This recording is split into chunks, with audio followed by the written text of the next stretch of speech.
My child isn't cute, so I'm giving her away. My sister left her 4-month-old baby in our doghouse and disappeared. My husband and I desperately tried to contact her, but eventually, she became unresponsive. Despite our despair, we took care of the little girl. Strangely, since then, good fortune has followed us. We affectionately called the baby our bringer of happiness. Meanwhile, it seems my sister's life took a tragic turn. 2 completely different paths unfolded for my sister and me. Please see the outcome. Since you don't have a child and it's pitiful, I'll let you take care of my daughter. My sister, Sophia, handed over her 4-month-old baby to me as if tossing her. I hurriedly caught the child. My niece, Mia, started crying, perhaps startled. Oh, what a noisy child, crying and screaming every day. It's really getting on my nerves. My sister complained. Maybe it's because you handle Mia roughly, I retorted. At that moment, my sister's previously sour expression turned into a sly smile. What? Are you jealous of me? You're in your 40s and still childless, while I had Mia at 33. Does that bother you? In reality, my husband and I faced financial and age-related challenges, and by the time I turned 40, we had given up on fertility treatments. As I stood there, lips pressed together, my sister added insult to injury. By the way, Olivia, you claim to be a novelist, but isn't that just self-proclaimed?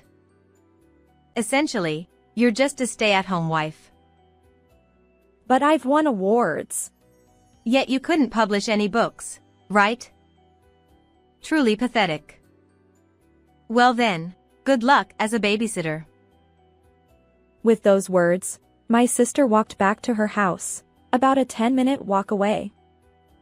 She was a successful illustrator and often left her daughter with us because the baby's crying bothered her.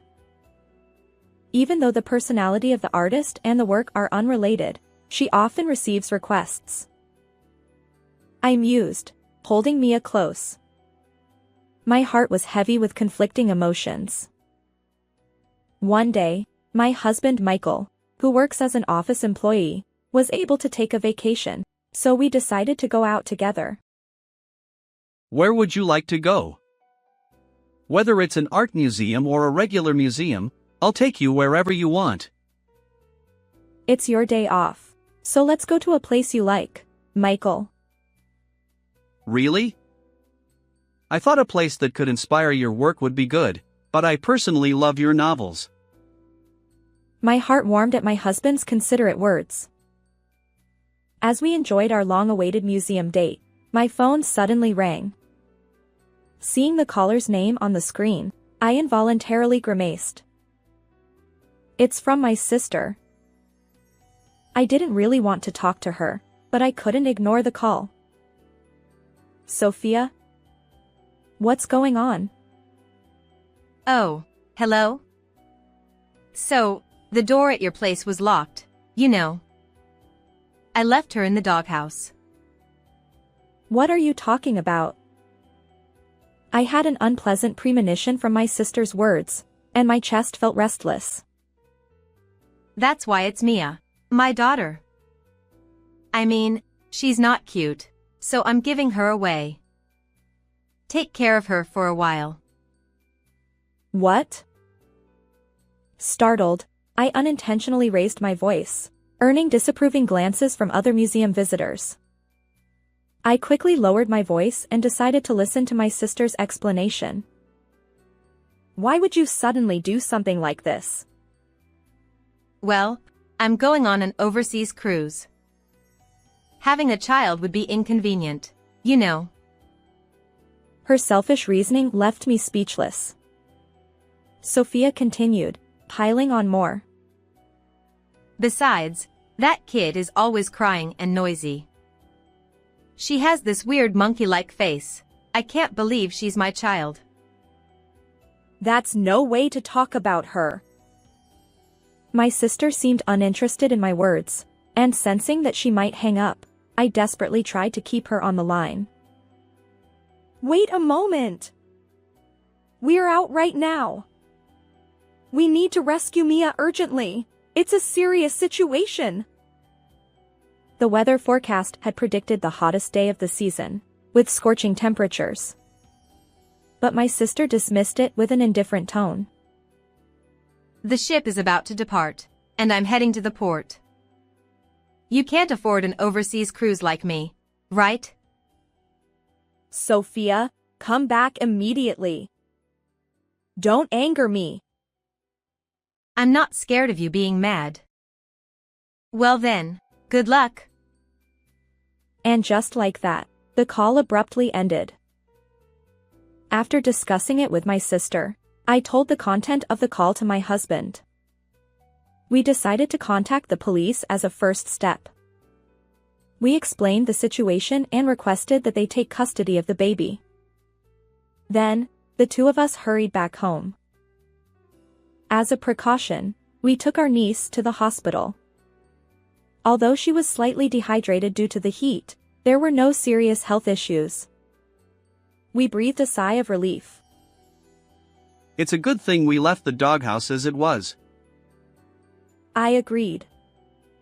The small building with a red roof in our yard had been handmade by Michael for our previous dog. Now, it stood empty, a relic of memories we couldn't bear to remove. Fortunately, this unintentional shelter spared the baby from direct sunlight. And if we still had a dog, Sophia might not have put Mia in the doghouse. I mused. Our niece's survival seemed like a fortunate convergence of events.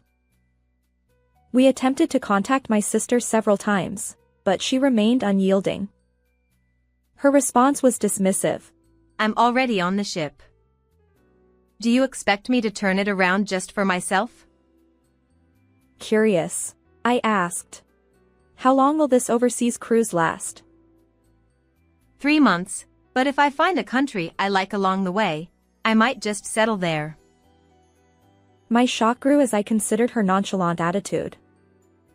While it was true that as a freelance illustrator, she could sustain herself abroad, her lack of responsibility astounded me. What are your plans for Mia? I inquired. Her reply was curt. I'm giving her to you. Goodbye. Eventually, communication ceased altogether, and my husband and I found ourselves caring for Sophia's daughter, feeling utterly lost. However, since we welcomed my niece Mia into our home, something strange happened. A string of lucky events unfolded. For instance, even minor occurrences, like taking her for a stroll in the baby carriage, resulted in all the traffic lights turning green. Initially, I dismissed it as mere coincidence. But soon, my novels started winning awards in contests, my husband got promoted, and the lottery tickets he purchased began hitting the jackpot. Our fortunes were turning around. Then, incredibly, an online serial novel I had been writing as a personal hobby caught the attention of a publishing house.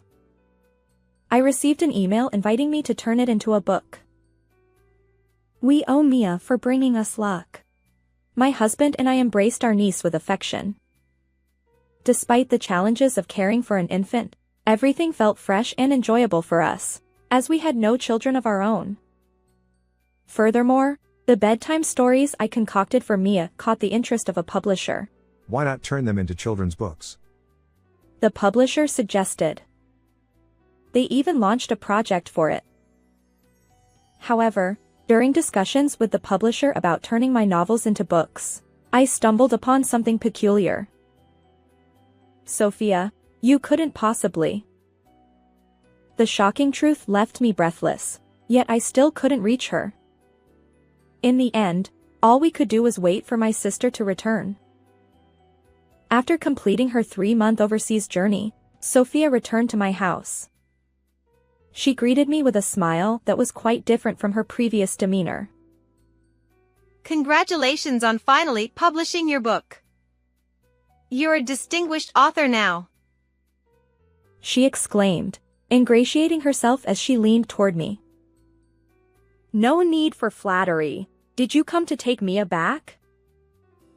Sophia smirked. You've been looking after my daughter all this time. You're no longer necessary. It's absurd. You handed her over, claiming she wasn't cute enough. Now you want her back? Perhaps you misremembered? Sophia shrugged. Anyway, return Mia to me. And so, unable to reach any resolution, we awaited my sister's return. According to her account, ever since the day she relinquished her daughter and boarded the cruise ship, Sophia experienced a series of unfortunate events and found herself in dire circumstances. After cutting off communication with you on the cruise ship, we immediately encountered a severe storm, and the ship rocked violently. I suffered terrible seasickness. Is that why we lost contact? No, it's not just that. As a distraction, I left my room and was robbed by a thief. They stole my wallet and smartphone. Losing all means of communication, my sister couldn't reach me in the US. Furthermore, her laptop, which she had brought on the ship, suddenly malfunctioned without any apparent reason. Consequently, she couldn't continue her illustration work for the assignments she had taken in the US. Clearly, enjoying the overseas cruise was out of the question. All the data I had been working on vanished, and I missed deadlines without being able to communicate. I even lost some job opportunities. It's been the worst. For any professional, failing to meet deadlines can severely damage their reputation and future work prospects. It's easy to imagine how my sister lost numerous commissions during that overseas cruise. Couldn't you borrow a phone from your husband? That guy? He cheated on me with another woman on the same ship and fled overseas.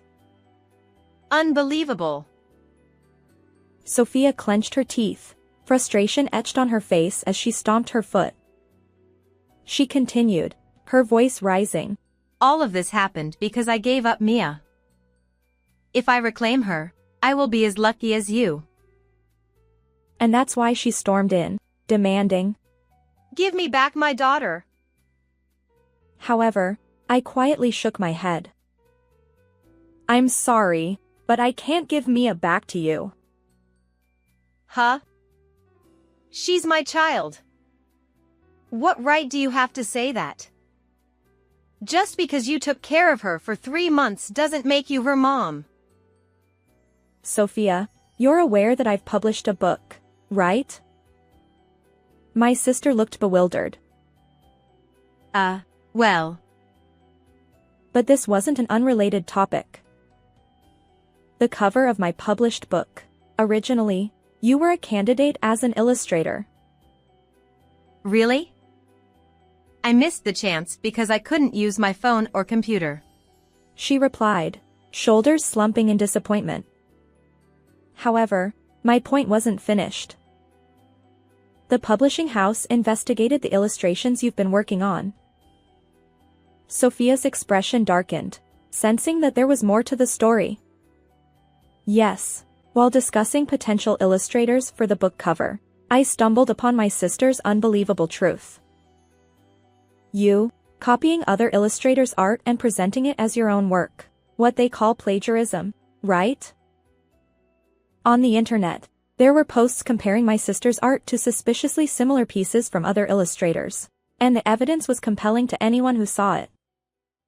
As a result, negative rumors about Sophia began spreading online, tarnishing her reputation without her knowledge. Originally, she had a habit of bad-mouthing other illustrators and clients on social media, which made her unpopular in the industry. While she was away from the US, her reputation plummeted dramatically. The shocking truth I had discovered left Sophia pale-faced, and I continued to press her. Moreover, regarding Mia, the police are investigating the incident where you left her in the doghouse. What? You're kidding, right? If they find you, they'll question you. You can't be entrusted with Mia." Upon hearing this, my sister was at a loss. She no longer had any chance of reclaiming her daughter. In a panic, she tried to turn and escape immediately. But her foot caught on nothing, and she stumbled, crying out in pain. Caught off guard, she fell face first, her nose scraped and bleeding. By the time I noticed, my niece had crawled near the entrance, her little hands and knees propelling her forward. No! Just forgive me, Mia! However, Mia, now 7 months old, didn't recognize Sophia as her mother. Startled by my sister's loud cries, the baby began crying too. "Sophia, go home. We'll take good care of Mia." Don't say that! It's my fault! Do you realize how terrifying it was for her to be left in a doghouse? I won't forgive you. At that moment, a concerned neighbor who had heard the commotion called the police. They arrived swiftly, and my sister was taken away. The last image I saw of her was tear-streaked, bloodied, and screaming as she was pushed into the police car. Poor Sophia. My whispered words vanished into the wind, unheard by anyone. Holding Mia, I silently watched until the police car disappeared from view. Afterward, my sister Sophia was charged with endangering her own daughter's life. Furthermore, her suspected plagiarism of illustrations turned out to be true, and combined with the situation involving her daughter, she faced backlash online. Sophia's husband, who had cheated and fled overseas, remained elusive. My husband and I decided to adopt Mia legally. Now, I read my picture book to Mia every night as she approaches kindergarten age. The book has become a bestseller, available in bookstores nationwide, libraries, and kindergartens.